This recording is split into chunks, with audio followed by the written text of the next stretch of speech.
الحمد لله وكفى وسلام على عباده الذين اصطفى. أما بعد، أعوذ بالله من الشيطان الرجيم. بسم الله الرحمن الرحيم. لقد كان لكم في رسول الله أسوة حسنة. صدق الله العظيم. اللهم صل على سيدنا محمد وعلى آل سيدنا محمد وصل على المؤمنين والمؤمنات والمسلمين والمسلمات. د حضور اقدس صلی الله علیه و آله وسلم دا سیرت مبارکہ متعلق خبره د ابتدائی وقت اسلام اولنی مرحله خفیه دعوت چې کوم 3 کاله چلیدلی د دغه خفیه دعوت په نتیجه کې چې کوم کسان مسلمانان شوي، اولین مسلمانان، دغه متعلق په بری درس کې خبره کیږي. دا خو بالکل فطری خبره ده چې نبی کریم صلی الله علیه و آله وسلم د ټول نه مخکې د دین دعوت هغه خلقو ته ورکو چې کوم هغه ته زیات نږدې وو، قریبي خلک. او بیا نبی کریم صلی الله علیه وسلم د دین وروسته هغه خلقو ته دعوت شروع کو چې کم شریفانان او فطری طور باندې نیک خلقو او د هغو نه دا امید کېدی شو چې دا دیني حقه د دعوت به دو قبول کړي. نو په دغه اولین مسلمانانو کې اولنی ایمان حضرت خدیجة الکبرى رضی الله تعالی عنها راوړی او د هغې تفصیل تیر شوي درس کې بیان شوی. بیا په 2 نمبر باندې په دغه اولنی مسلمانانو کې حضرت علی رضی الله تعالی عنه دی. حضرت علی رضی الله تعالی عنہ د نبی کریم صلی الله علیه وسلم په کور کې پاتې کېدو. وجه د هغې دا وه چې یو وخت کې په مکه مکرمه کې قحط راغی او حضرت ابو طالب چې و هغه ډېر زیات کمزوری او مالی لحاظ سره اهل و عیال یې ګڼو. او نبی علیه الصلاة والسلام د حضرت خدیجة الکبرى رضی الله عنها د نکاح نه پس د نبی علیه السلام حالات ډېر ښه شوي. نو حضور اقدس صلی الله علیه وسلم خپل تره ته وویل چې په دې خپل الواد کې یو کس مال راکړه، زما سره وپاتې کېږي او د هغه د خرڅ او د هغه د تربیت د هر څه به زه ذمهوار یم. نو حضرت علی رضی الله تعالی عنه په دغه وجه باندې د نبی کریم صلی الله علیه وسلم په کور کې او د نبی علیه السلام زیر تربیت. یو پیره نبی علیه الصلاة والسلام په کور کې منځ کو او حضرت خدیجة الکبرى رضی الله تعالی عنها ورسره وه. حضرت علی رضی الله تعالی عنه ولیدل. نو تپوس یې وکړو دا تاسو څه چل کوئ؟ نو حضور اقدس صلی الله علیه وسلم ورته وفرمیل چې دا موږ د الله تبارک وتعالی عبادت کوو، زه پیغمبر یم او د الله پاک یووالي خبره کوم او د دې بوتانو عبادت او د دې نه خلق منع کوم. نو تم دا دعوت قبول کا. چونکې د حضرت علی رضی الله تعالی عنہ عمر په دغه وخت کې 10 کاله. نو حضرت علی رضی الله تعالی عنہ فرمایل چې دا خو ما سره ډېر ناشنا خبره واورېده، نو زه په دې باره کې د پلار سره مشوره وکړم. نبی علیه السلام دا خبره یو کس کې درنه ولګېده. ویې فرمایل چې علي که ایمان نه راوړئ مه راوړه، خو د خپل پلار په مخ کې دې تذکره مه کوه. حضرت علی رضی الله عنه شپه تېره که سهار راغی، سوچ یې وکړو الله پاک یې په زړه کې د هدایت هغه نور کېښود او فیصله الله پاک د هغه د هدایت وکړه او په وړو کې دغه شرافت حضرت علی رضی الله عنه ته میلاو شو چې د 10 کالو په عمر کې حضرت علی رضی الله تعالی عنہ راغی او اسلام قبول کړ. چونکې حضرت علی رضی الله تعالی عنہ صحبت او ناستا دا د پیغمبر علیه الصلاۃ والسلام سره شوې وه. نو د نبی علیه الصلاة والسلام د صحبت او د هغو سره د ناس اثرات هغه دا و چې حضرت علي رضی الله تعالی عنه ایمان ته تیار کو. بیا وروسته زمانه کې حضرت علي رضی الله تعالی عنه کې ډېر صفات الله تبارک وتعالی پیدا کړي او دا د دغه صحبت د پیغمبر علیه الصلاة والسلام کې ناس دي اثرات لکه نبی علیه السلام اکثر د مدینې نه بهر ته خپل نائب به جوړ کتابت وحی کار دم کړی. د نبی علیه الصلاة والسلام چې کله د هجرت په نهم کال باندې حضرت ابوبکر صدیق رضی الله تعالی عنہ د حج دپاره رالېږلی او هغه امیر مقرر کړی نو ورسره حضرت علي رضی الله تعالی عنہ په یو کار لګولی سوره براءت نازل شوه په هغه وخت. نبی علیه الصلاة والسلام دغه ذمهواري هغه ته حواله کړی و چې ته به د دې دعوت وچلې. یو بیره داسې موقع وه او نبي علیه الصلاة والسلام په مانځه باندې ولاړ دی او حضرت خدیجة الکبرى رضی الله عنها ورسره هم ده او حضرت علي رضی الله عنه هم ده. ابو طالب راغی نو د نبي علیه السلام ته وګورئ دا تاسو څه چل کوئ دا تاسو څه چل کړی. نبي علیه السلام ته فرمایي چې زه د الله پاک طرفه پیغمبر جوړ شوی یم د الله پاک د طرفه ما ته وحی راځي او زه د نبي یم او ته زما د دعوت زیات مستحق یې نو دا که ته قبول کړې او زما ملاتړ وکړې نو ښه وی د یو الله پاک عبادت شروع کړه او الله پاک واحد لا شریک وګڼه او زما دا دین چې دی زموږ د نیکه د حضرت ابراهیم علیه السلام دین دی. نو ابو طالب ورته وویل چې زه خو د پلار نیکه دین د شرم د وجې نه نشم پرېښودی البته چې زه یم نو تا ته څوک څه نشي ویلی. بیا د حضرت علي رضی الله عنه تپوس وکړو تا یې چل کوو هغه ما خو په ده باندې ایمان راوړی دی او زه ما دا مونځ کوو زه الله پاک یو ګڼم واحد لا شریک ګڼم. نو ابو طالب ورته ووایي چې زما وراره دا د ښه خبره کوي د ده سره کلک ودرېږي. دا و حضرت علي رضی الله تعالی عنه. دریم بیا ایمان راوړی دی حضرت زید رضی الله تعالی عنه. زید بن حارثه رضی الله تعالی عنه دا د یمن یو قبیله بنو قضاع دا تفصیل د هغې مخکې تېر شوی دی د زید په باره کې. دی د هغې نه راتښتولی شوی و د اوقاس په میله کې خرڅ شوی حکیم بن حزام اخیستی و او هغه بیا حضرت خدیجة الکبرى رضی الله عنها باندې خرڅ کړی.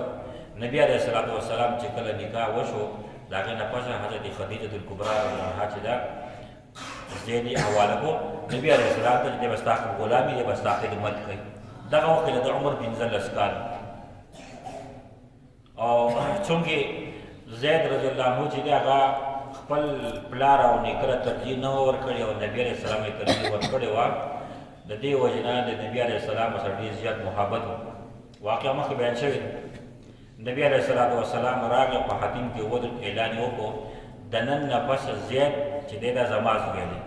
نو خلکو بیا به د زید بن حارثه په ځای باندې زید بن محمد وي. خو چې کله قرآن کریم کې منع راغله ادعوهم لآبائهم وما كان ادعیاکم ابناؤکم مو بولا بیټه چې ورته ویل کېږي دا په هغه زمانه کې رواج و دا به یې و او باقاعده په میراث کې د ده به حصه وه او د سکر زوی شانته کې حالت و. نو نبي علیه الصلاة والسلام په زید بن محمد باندې مشهور شو مشهور کړی. محبت د نبي علیه السلام سره د دې وجې ډېر زیات سیوا و. دومره زیات محبت یې ورسره و چې عایشه صدیقه رضی الله عنها فرمایي چې یو پیره زید رضی الله عنه چې ته کتلی و نبي علیه السلام ډېر زیات انتظار کوو پریشان و. نو زید رضی الله عنه راغی دروازه یې وټکوله. نبي علیه السلام په منډه باندې پاڅېد او دومره تیز لاړ چې د نبي علیه السلام څادر چې و نو هغه په اوږه یې کېنښودو په ځمکه راښکودی شو او په منډه لاړ لکه سړی په هیبت باندې ځي او دروازې یې ولاړه او د حضرت زید رضی الله عنه سره یې مصافحه معانقه وکړه او بیا یې تندی وله خپل کور ته چېرته تللی ستا په انتظار باندې.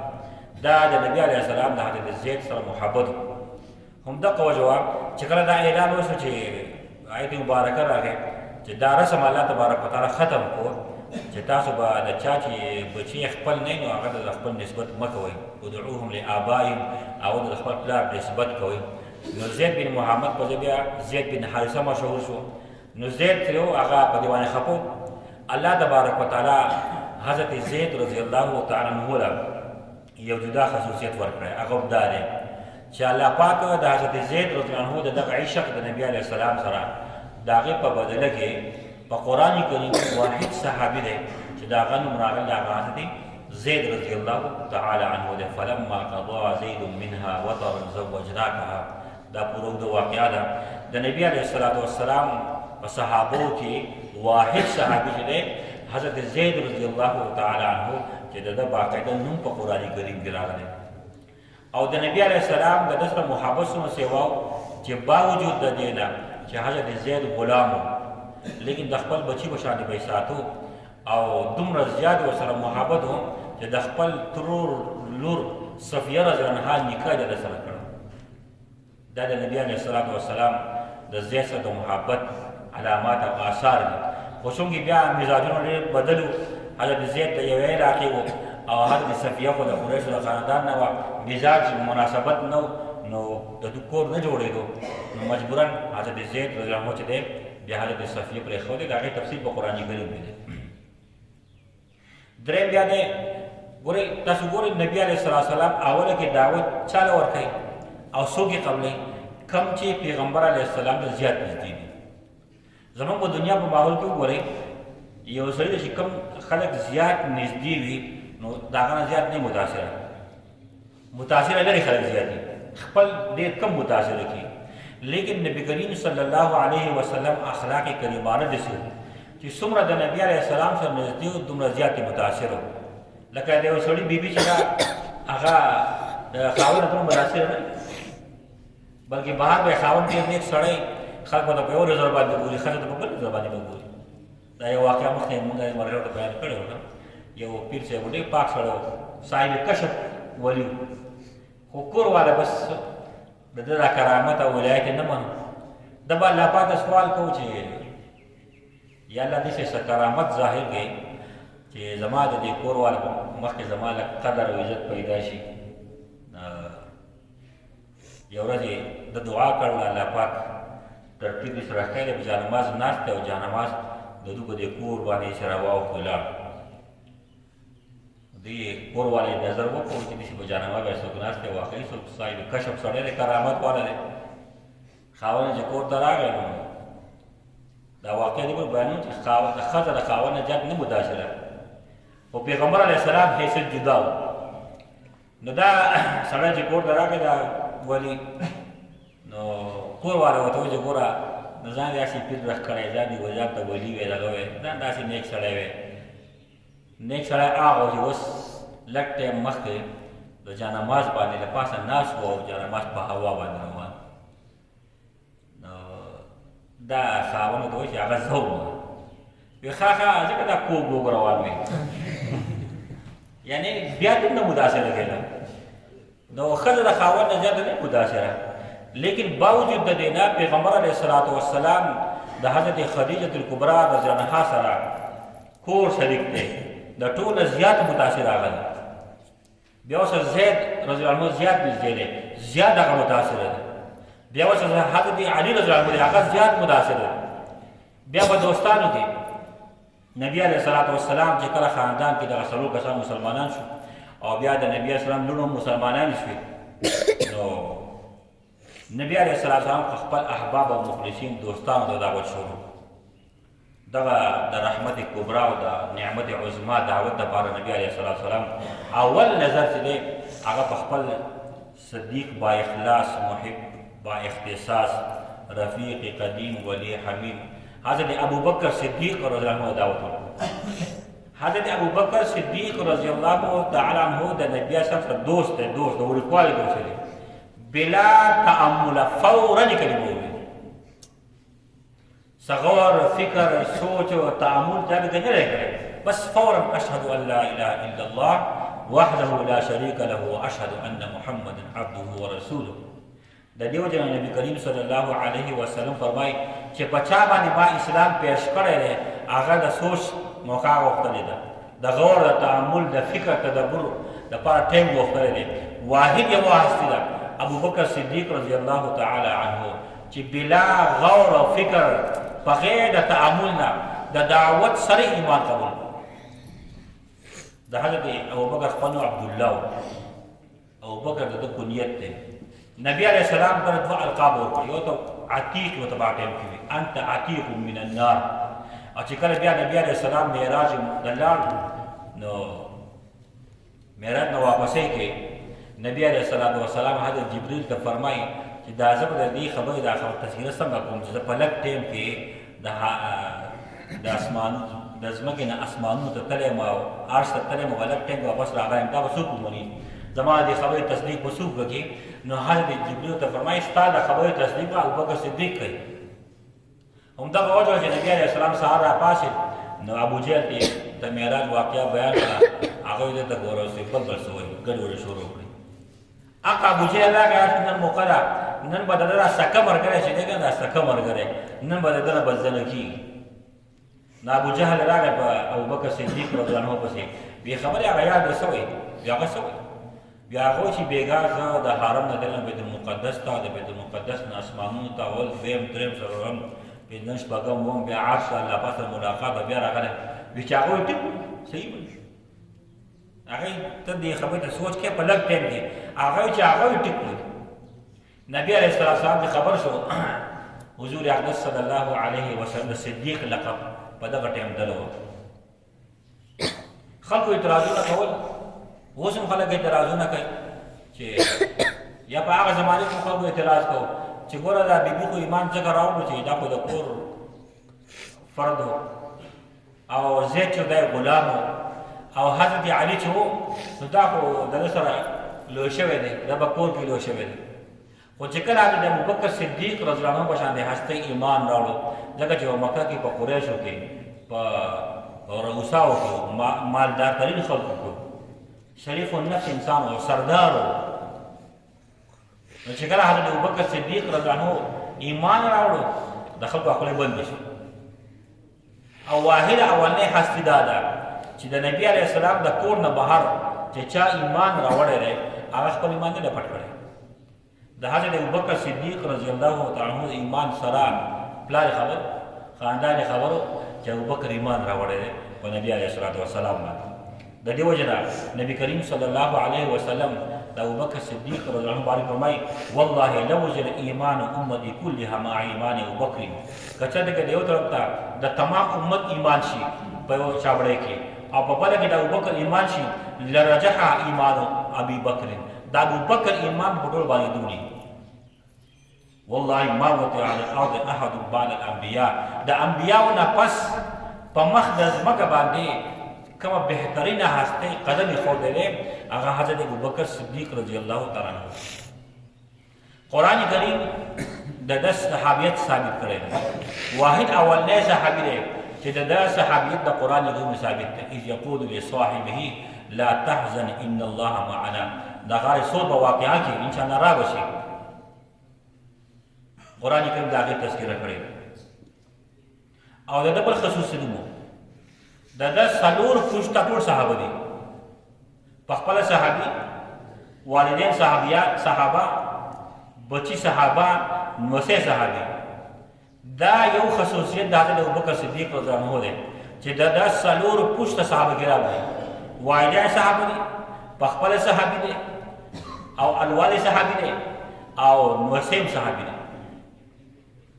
او پیغمبر علیه السلام دومره غټ اعتماد په حضرت ابوبکر صدیق رضی الله تعالی عنه باندې دی چې نبی علیه السلام د وفات په ټیم کې مانځه نشو راوتی نو حضرت ابوبکر یې په خپل ځای باندې ودرولی مانځه ته.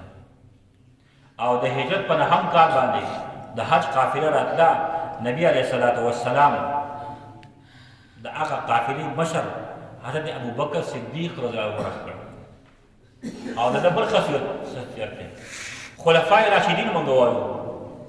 خلفای راشدین کې بیا دوه قسمه دي، یو دی خلیفه رسول او یو دی خلفای راشدین او ته امیر المؤمنین ویل کېږي. چې کله حضرت ابوبکر صدیق رضی الله عنه خلیفه دته به خلیفه رسول وي او چې کله د هغه نه پس حضرت عمر راغی نو بیا امیر المؤمنین شو. دا خصوصیات د حضرت ابوبکر صدیق رضی الله عنه علماو ډېر زیات بیان کړي. او دغه بل صفت و د ده د ایمان د راوړو نه مخکې ایمان په کور کې و، اسلام په کور کې و، د نبي اسلام په کور کې و. خو چې کله حضرت ابوبکر ایمان راوړ، ایمان متعدي شو، د دعوت شروع کړو. خپلو چونکې د مالدار سړی و، د کاروباري سړی و، سوداګر و، تعلقداران دې زیات و، تعلقات یې سیوا و، محبین یې سیوا و، خلک به یې خواله راتلل.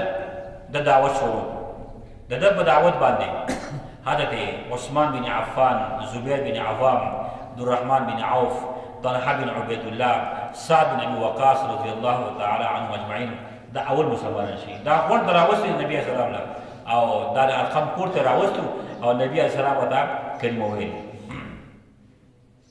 بل ورپسې بیا یو صحابي دی عفیفي کلدي رضی الله تعالی عنه، دی سوداګرو د مارو، د د عطرو کاروبار کړو، خوشبو عطر فروش، مکې ته راغلی او د حضرت عباس رضی الله عنه چې دی د ده دوست دی په خپله فرمایي د یوې خبرې افسوس کوم چې کاش ما په دغه ټایم کې ایمان راوړی، زه به څلورم مسلمان وم، زه به په څلورم نمبر کې وم.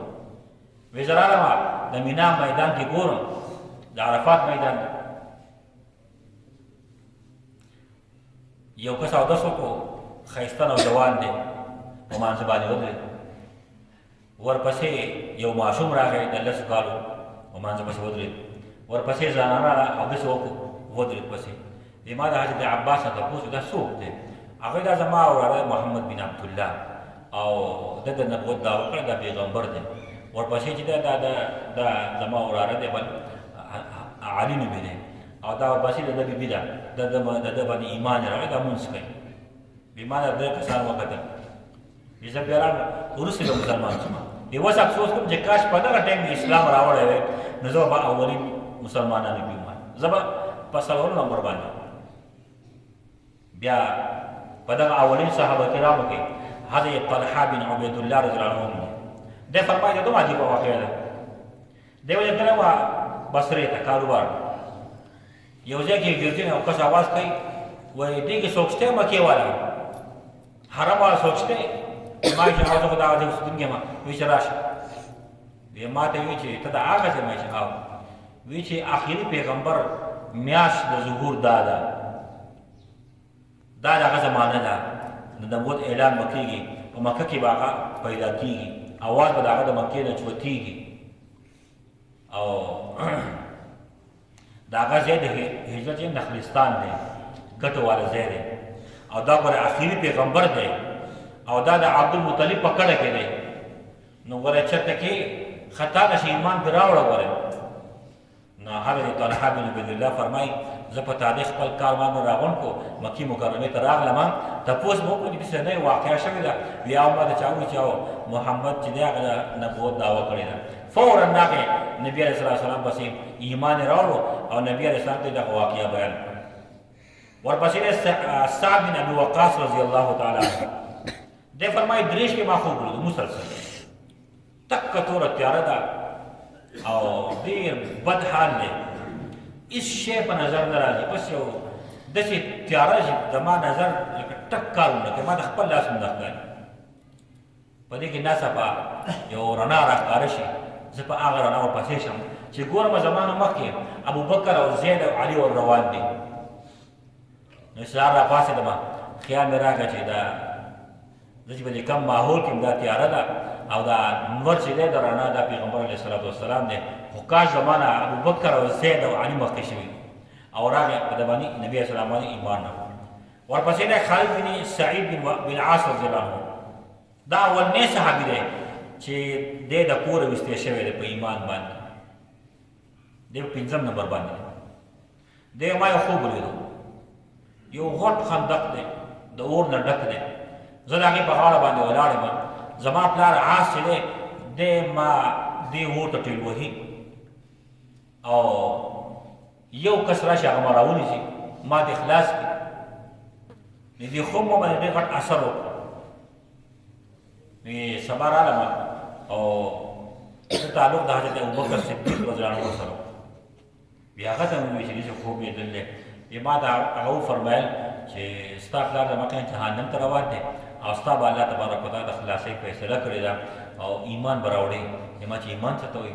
وایي چې دا کم کس یې تا راکاږي دا محمد بن عبدالله دی، دا د الله پاک رسول دی، فورا زه بوتلم ما ایمان قبول کو چې کور ته لاړم پلار مې خبر شو چې ښه تا ایمان راوړی اسلام دې قبول کړی تا په محمد باندې ایمان راوړی ما چې هغه خو ایمان راوړی ښه خبرې کوي د بوتانو عبادت نه مني ښه هغه خو زموږ مشرانو خو ته وایي دا نه پوهېدو او د هغو باره کې بد ردې وایي ته به دې واپس کېږي د ما چې نه ما خو اسلام قبول کړی په عربو کې د نبوت د راتلو یو وجه دا هم ده چې هغه خلک د یوې خبرې خاوندانو بس یو خبره ختم بس بیا بیا خاصانه و ما چې نه ما خو ایمان راوړی یې پلار زه ووالم زما سر یې زخمي کو لښتې راواغسته او زما په سر باندې هغه لښتې ماته کړه لیکن ما وی چې ما په هغه باندې ایمان راوړی دی او زه د هغې نه واپس کېږم یې پلار یې ما ته وایي شکل دې رانه پناه کړه زه په تا باندې خوراک او څښاک بند کړم وی ما وی چې خیر ده که خوراک څښاک بند کړي هېڅ خبره نه شي وی ما ته وایي تا د کوره وباسم وی ما چې هېڅ خبره نه شته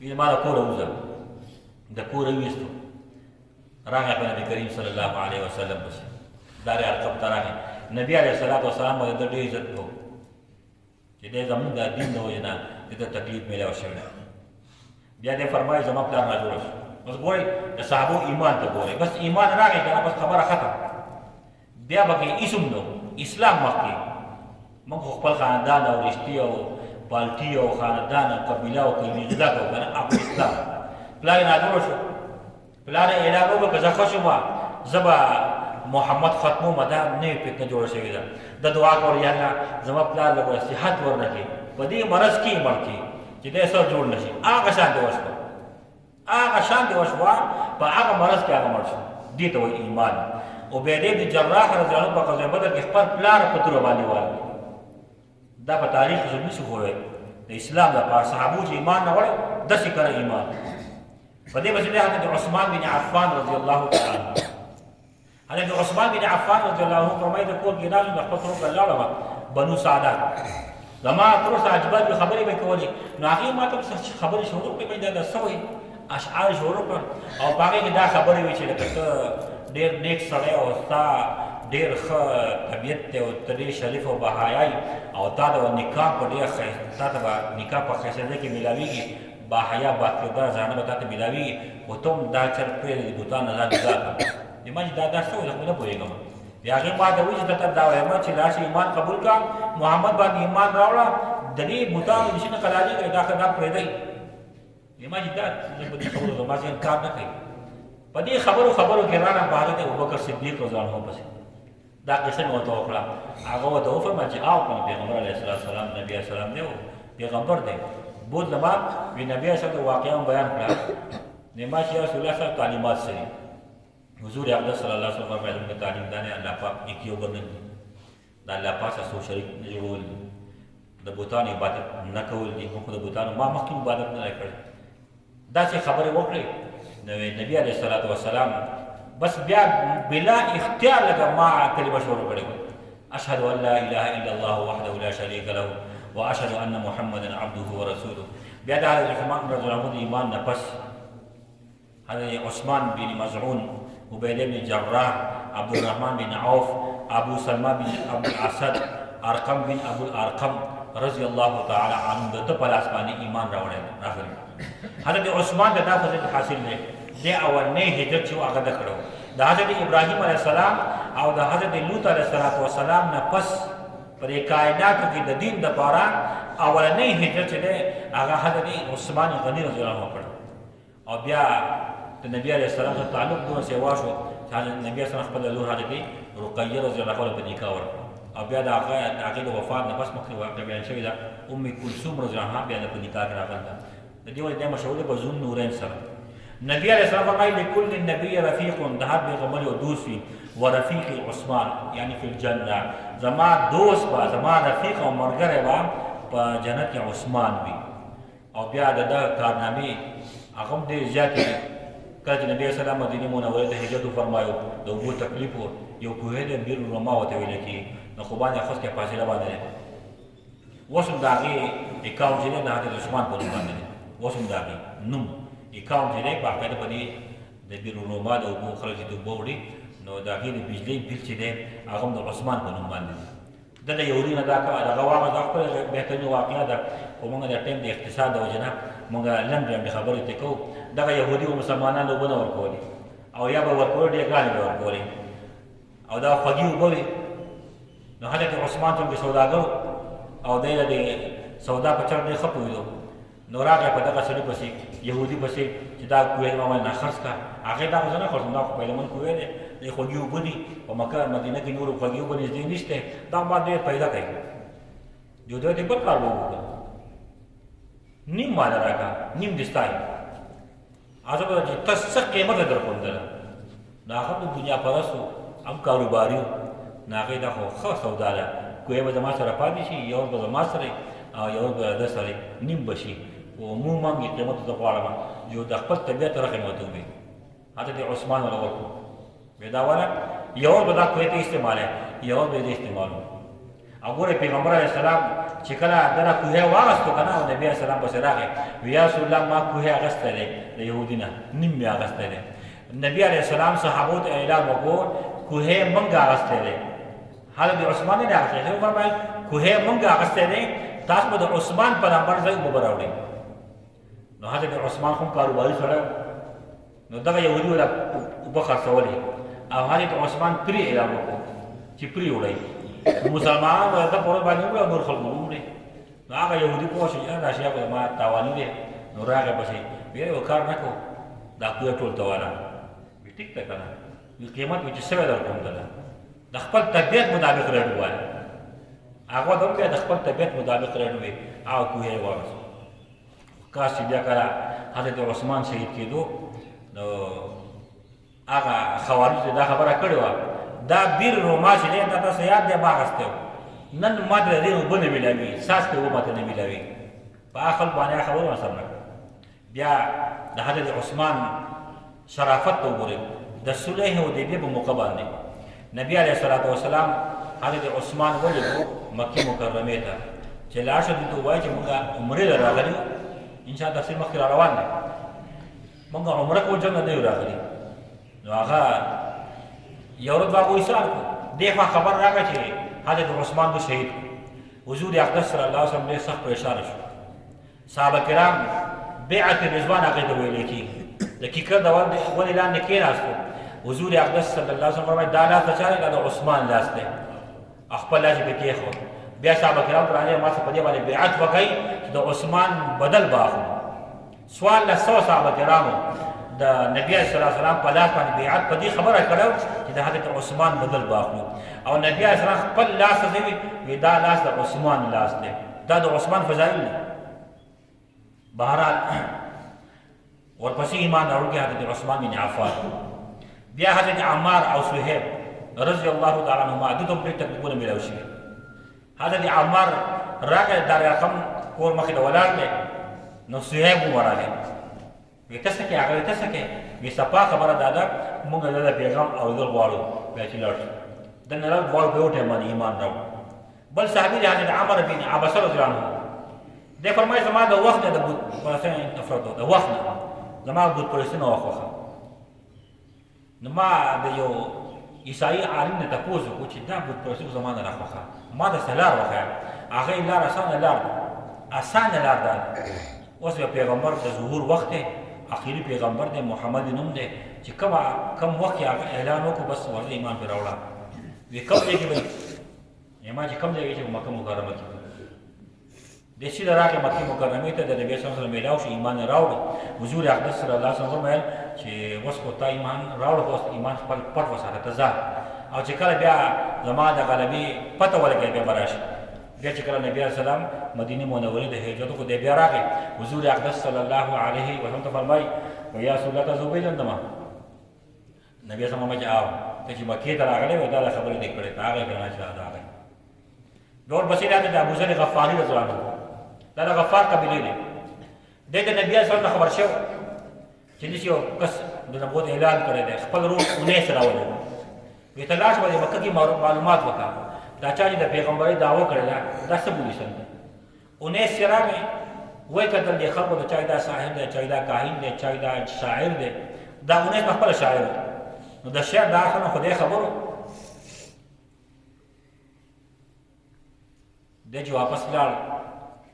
یو څو ورځې پس نو حضرت ابوذر ته فرمایي چې ما خو هغه کې څه خبرې بدې نه لیدلې، رأيته يأمر بالخير وينهى عن الشر ما خو دا عبد خير خبري كولي دا بدينا ما خلق منكو ورأيته يأمر بمكارم الأخلاق دا خو أخلاق وتعليم وركو وكلاما ما هو بالشعر دا كلام شعر دا خلق قدر هذا أبو ذر فرمایي چې زمانه د خبرو تسلی ونه شو په خپل رااله چې په خپل رااله مو کې ناسم حرم کې او ما د نبی صلی الله علیه وسلم معلومات ورکړل او بیا ملاقات مو سره وشو ایمان به راوړو ایمان نه پس راغی حضرت ابو ذر غفاری رضی الله عنه اولنی صحابي دی چې د خانه کعبه ته راغی په هغه ځای کې د خپل ایمان اعلان وکړ نو چې کله د ابو ذر غفاری رضی الله عنه راغی او د خپل ایمان اعلان وکړ نو څه کافران به راپور شو په دې راکې خو دې راتاو نو حضرت عباس راغی او د اخلاص د خدای بندګان تاسو